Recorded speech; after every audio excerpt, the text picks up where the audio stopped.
तो last part के and में हमने देखा था कि सभी लोग माउंटेन में 5 कलर लोटस हासिल करने के लिए रवाना हो जाते हैं और गोंगसुन भी यूनफे से बदला लेने के लिए उस माउंटेन के अंदर चला गया था। यहाँ जिफान सभी को यहाँ के खतरों के बारे में बताता है। इसके बाद सभी लोग साइक्लेडिक फॉरेस्ट के अंदर जाने लगते हैं। अब आगे तो इस एपिसोड की शुरुआत में हम देखते हैं कि वो सभी फॉरेस्ट के अंदर जा रहे थे। तभी मिंग यूनफे से बोलती है कि लगता है कि जिफान मास्टर फैंग की बेटी यूचैन से शादी करना चाहता है, इसलिए वो अभी इतनी प्यार से यूचैन से बातें कर रहा था। जिस पर यूनफे बोलता है कि ये साइक्लेडिक फॉरेस्ट कोई मामूली फॉरेस्ट नहीं है, इस फॉरेस्ट के अंदर बहुत सारे जहरीले जीव है। और जिफान बस सुंदर लड़की के सामने कूल दिखने की एक्टिंग कर रहा था। इसके बाद यूनफे कहता है कि मुझे लगता है कि जरूर इस फॉरेस्ट के अंदर हमारा कोई इंतजार कर रहा है। फिर यूनफे डुवान वुचैन से इस फॉरेस्ट को चेक करने के लिए बोलता है। फिर डुवान वुचैन अपनी पावर को यूज करते हुए इस फॉरेस्ट के अंदर चेक करने लगता है और फिर बताता है कि फॉरेस्ट के अंदर कुछ लोग हैं जो हम पर हमला करने का इंतजार कर रहे हैं। इसके बाद यूनफे दोनों को उन लोगों से सावधान रहने को बोलता है और कहता है कि तुम दोनों मेरे साथ ही रहना। इसके बाद तीनों फॉरेस्ट के अंदर चले जाते हैं। इसके बाद हम फॉरेस्ट के अंदर का व्यू देखते हैं जहाँ सियाओसान बोलता है कि यहाँ कितना ज्यादा कोहरा है, यहाँ आगे की चीजों को अच्छे से देखना भी मुश्किल हो रहा है। तभी यूचैन बोलती है कि मुझे इस फॉरेस्ट के अंदर आने के बाद कुछ अजीब सा महसूस हो रहा है। जिस पर जिफान उसे बोलता है कि ये सब तुम्हें इस फॉरेस्ट के कोहरे की वजह से लग रहा है, हो सके तो तुम लोग अपनी सांसों को रोक कर रखना। इसके बाद हम कुछ लोगों को पेड़ पर देखते हैं और ये वही लोग होते हैं जिनके बारे में डुवान वुचैन ने बताया था। उनमें से एक बंदा बोलता है कि ये लोग फॉरेस्ट के अंदर आ चुके हैं, इनमें से कुछ लोग सैनविंग विला के और कुछ लोग दूसरे सेक्ट से हैं। फिर दूसरा बंदा बोलता है कि ये लोग अंदर आए गए तो अब हमें अपनी पहली चाल चलनी चाहिए। इसके बाद वो लोग अपनी बांसुरी निकाल कर बजाने लगते हैं और उस बांसुरी की आवाज से वो लोग स्कॉर्पियन को काबू करके सभी पर हमला कर देते हैं। हम देखते हैं कि यहाँ बहुत सारे स्कॉर्पियन आकर उन पर अटैक करने लगते हैं, पर सियाओसान उन स्कॉर्पियन को देख लेता है और उन्हें मारने लगता है। जिफान उन स्कॉर्पियन को देखकर बोलता है कि इससे बचकर रहना है, इनका पॉइजन बहुत खतरनाक है। इसके बाद सभी लोग उस स्कॉर्पियन को मारने लगते हैं। तभी यहाँ पर एक स्कॉर्पियन अपना पॉइजन एक सोल्जर के ऊपर डाल देता है, जिसकी वजह से उसकी हालत खराब हो जाती है। इसके बाद एक स्कॉर्पियन सियाओसान पर हमला कर देता है। सियाओसान उसके हमले को रोकने की कोशिश करता है, पर वो ऐसा नहीं कर पाता और दूर जाकर गिरता है। के बाद सियाओसान बोलता है कि यह तो सियाओयुआन डान रिल्म के जेड आर्मर स्कॉर्पियन है। इसके बाद हम देखते हैं कि यहाँ स्कॉर्पियन बढ़ते ही जा रहे थे और वो सभी लोगों को चारों तरफ से घेर लेते हैं। वो स्कॉर्पियन सियाओसान पर हमला करने वाले होते हैं, पर तभी वहाँ पर यूनफे पहुँच जाता है और उन स्कॉर्पियन को मारकर सियाओसान की जान बचा लेता है। एल्डर बोलता है हमें इन स्कॉर्पियन के पॉइजन से बचना होगा, यह पॉइजन बहुत ही खतरनाक है, यह पॉइजन गोल्ड और आयरन को भी पिघला सकता है। इसके बाद हम यूनफे को देखते हैं जो अपनी फ्लेमिंग वेव नाइफ टेक्निक का इस्तेमाल करते हुए उन स्कॉर्पियन को मारने लगता है, पर तभी यहाँ पर और भी ज्यादा स्कॉर्पियन आ जाते हैं। तो यूनफे अपने एक खतरनाक technique king long true fire cover का इस्तेमाल करने लगता है और यहाँ पर एक ड्रैगन आ जाता है जो अपने एक ही अटैक में उन सारे स्कॉर्पियन को मार देता है। तो ये देखकर एल्डर ज़ेन युआन बोलते हैं कि ये लड़का बहुत ही ज्यादा पावरफुल है और इसके लड़ने की स्किल भी अमेजिंग है। इसके बाद यूचैन कहती है मैंने सोचा नहीं था कि आप इतने अच्छे मेडिकल होने के बावजूद इतने अच्छे फाइटर होंगे, आपकी फाइटिंग स्किल तो सच में कमाल की है।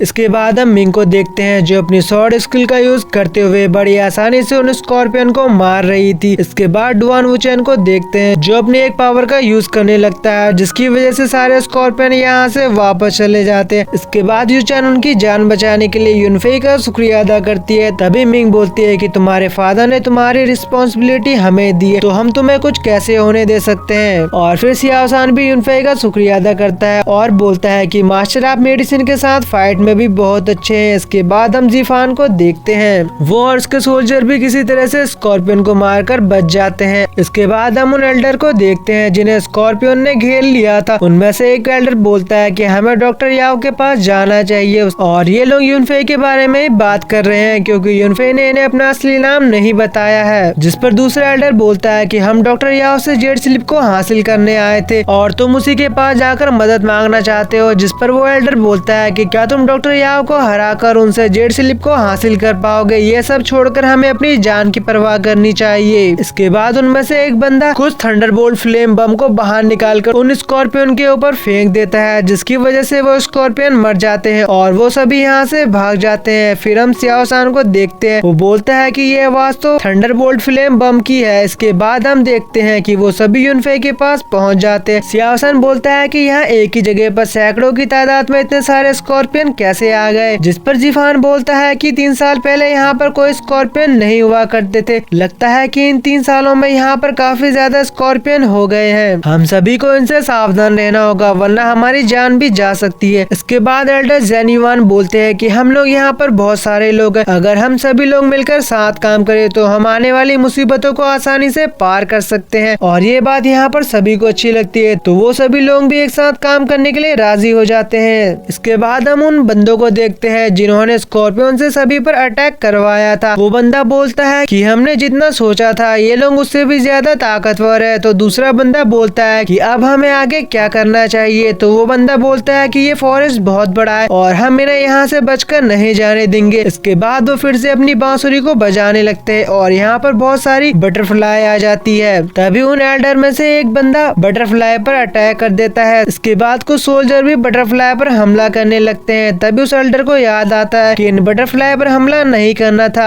वरना इन बटरफ्लाई पर लगा पॉइजन हवा में फैल जाएगा और अगर वो हमारे अंदर चला गया तो हमारी ऊर्जा खत्म होने लगेगी और हम बेहोश हो जाएंगे। पर उस बंदे के बताने तक बहुत देर हो जाती है और वो पॉइजन हवा में फैल गया और सभी लोगों के अंदर चला जाता है। इसके बाद उन सभी को चक्कर आने लगते हैं और वो सभी बेहोश होने लगते हैं। पर तभी यहाँ पर एपिसोड एंड हो जाता है।